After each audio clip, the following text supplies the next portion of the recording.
तो नमस्कार दोस्तों, this is my YouTube channel और मैं हूं प्रीति। आज हम यहाँ पे क्या करने वाले हैं। आज हम यहाँ पे करने वाले हैं रस में हमने कहाँ तक कर लिया था। रस में हमने रस की परिभाषा की थी, रस के आवश्यक तत्व भी किए थे, रस के आवश्यक अंग भी किए थे। ठीक है। और इसके बाद हमने रस स्थायी भाव की परिभाषा, रस के 10 स्थायी भाव होते हैं उनको भी पढ़ा था। आई होप आपने उनको अच्छे से क्लियर भी कर लिया होगा। तो आज हम क्या करने वाले हैं, आज हम करेंगे इसके बाद रस का जो सेकंड पार्ट है, रस का जो दूसरा जो अंग है वो है संचारी भाव। संचारी भाव के बारे में हम पढ़ते हैं। संचारी भाव किसे कहते हैं, संचारी भाव की इतनी इजी वे में परिभाषा आज पढ़ने वाले हैं आप लोग कि आपको हमेशा याद रहेगा। तो चलिए हम संचारी भाव की करते हैं। संचारी भाव की परिभाषा, संचारी भाव की परिभाषा। ठीक है दोस्तों, संचारी भाव की परिभाषा। संचारी भाव आश्रय के चित्त में उत्पन्न होने वाले मनोविकारों को क्या कहते हैं। मतलब कोई भी जब हमें आलस्य आती है, कोई चिंता होती है, कोई भी थॉट होता है जो हमारे माइंड में आता है, तो उसे वही इसको प्रदर्शित करता है। तो संचारी भाव यही है। ठीक है। तो ये है आश्रय के चित्त में यानी कि मन में उत्पन्न होने वाले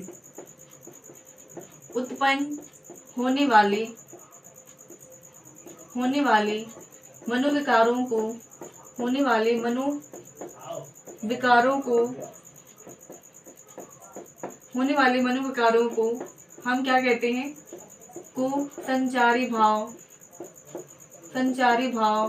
कहते हैं। मनोविकारों में उत्पन्न होने वाले भावों को हम क्या कहते हैं, संचारी भाव कहते हैं। ठीक है। और जो संचारी भाव की संख्या है, संचारी भाव की संख्या 33। ठीक है, 33 होती है। एंड स्थायी भाव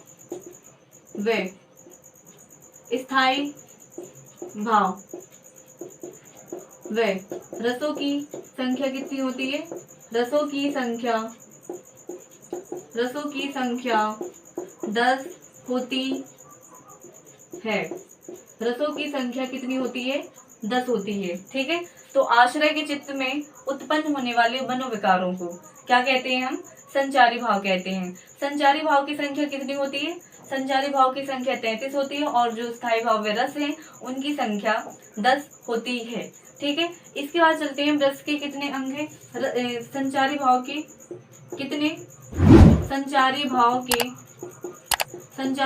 के 4 अंग हैं, 4 अंग। ठीक है। कौन कौन से, पहला है आलस्य, दूसरा है चिंता, तीसरा है ग्लानि और चौथा है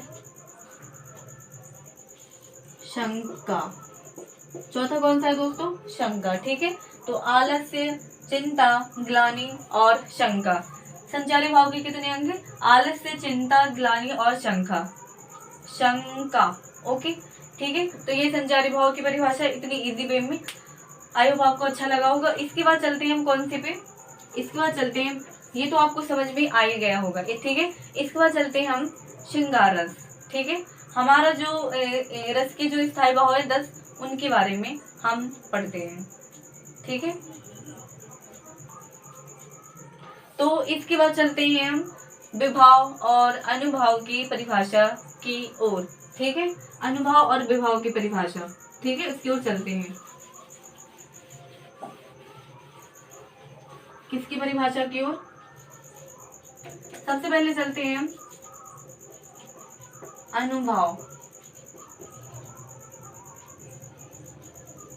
सबसे पहले चलते हैं हम किसकी ओर, अनुभाव। ठीक है। अनुभाव की परिभाषा की ओर, अनुभव की परिभाषा की ओर। अनुभाव किसे कहते हैं, अनुभाव क्या है, रस का एक अंग है। ठीक है।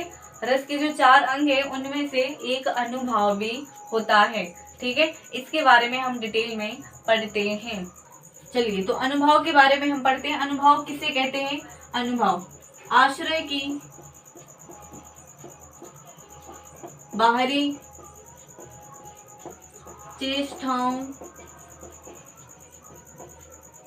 चेष्टाओं को क्या कहते हैं? अनुभव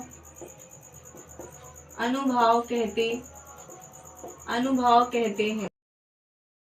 और इसके कितने भेद होते हैं? इसके अनुभव के 4 भेद होते हैं।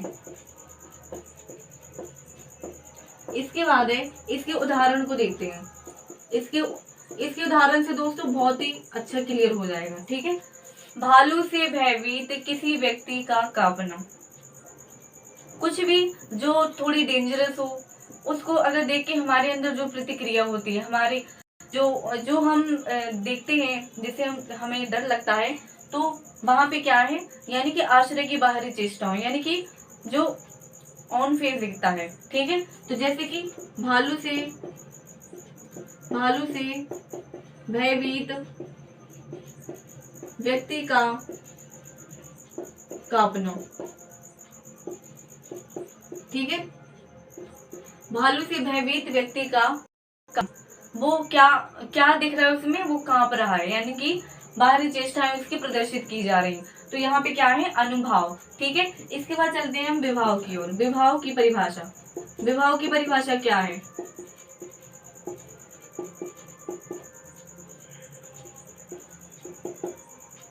तो स्थायी भाव का क्या है? स्थायी भाव के बारे में हम पढ़ते हैं कि जो स्थायी भाव का जो कारण होता है, ठीक है, क्या कारण है, मतलब भयभीत होने का, कांपने का क्या कारण है? स्थायी भाव का जो कारण होता है, स्थायी भाव का जो कारण होता है, स्थायी भाव का जो कारण होता है उसे क्या कहते हैं? उसे विभाव कहते हैं।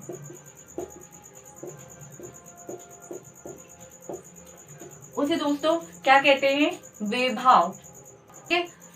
इसे क्या कहते हैं? विभाव। विभाव के कितने भेद होते हैं? विभाव के 2 भेद होते हैं। विभाव के 2 भेद होते हैं। पहला कौन सा? विभाव के 2 भेद होते हैं, ठीक है। अब इसका उदाहरण देखिए कि मान लीजिए सांप को देखने मात्र से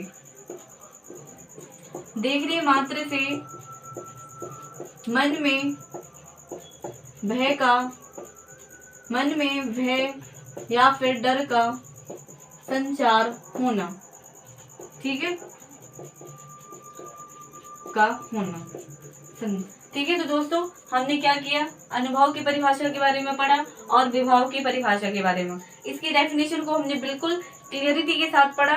आई होप आपको अच्छा लगा होगा। अगर आपको अभी भी समझ में नहीं आया तो आप पॉज करके वीडियो को देख सकते हैं, फिर से अच्छे क्लियरिटी के साथ कर सकते हैं। ये बहुत ही इजी वे है, ठीक है। इसको याद करने का बहुत ही इजी वे है और आपको अच्छे से याद भी हो जाएगा, ठीक है। तो बस बनी रहिए मेरे साथ। और अगर अभी तक आपने YouTube चैनल को नहीं सब्सक्राइब किया है तो कर लीजिए, जिससे कि ऑल नोटिफिकेशन आपको मिलती जाए, ठीक है। और जो ये इसका जो फर्स्ट सेकंड पार्ट है वो आपको डिस्क्रिप्शन में मिल जाएगा। वहां से अगर आपने अभी तक नहीं किया है तो डिस्क्रिप्शन में देख लीजिए, वहां पे लिंक डालिए, वहां से आप फर्स्ट एंड सेकंड पार्ट कर सकते हैं, ठीक है। तो दोस्तों YouTube चैनल को जरूर सब्सक्राइब कर लेना और बेल आइकन को प्रेस करना मत भूलिए, ठीक है।